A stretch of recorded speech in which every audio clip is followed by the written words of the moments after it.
Bir boy odam ko'prik quribdi va undan o'tish narxini 1 tanga qilib qo'yibdi. Hamma uning bu ishini qoralab, ziqna, xasis deb so'kibdi. Bir kuni dunyodan ketish oldi boy odam o'g'lini oldiga chaqirib shunday vasiyat qilibdi: "O'g'lim, odamlar meni butun umr yomon nom bilan atashdi. Sen shunday qilginki, men o'tgandan keyin hamma meni yaxshi nom bilan eslashsin." O'g'il esa otasidan keyin ko'prikdan o'tib qo'yish narxini 3 tanga qilib qo'ydi. Shunda odamlar ziqna, bu otasiga o'xshamadi, otasi insofli edi deb xotirlashibdi.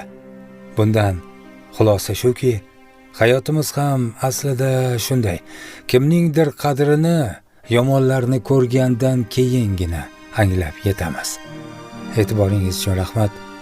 Salomat bo'ling.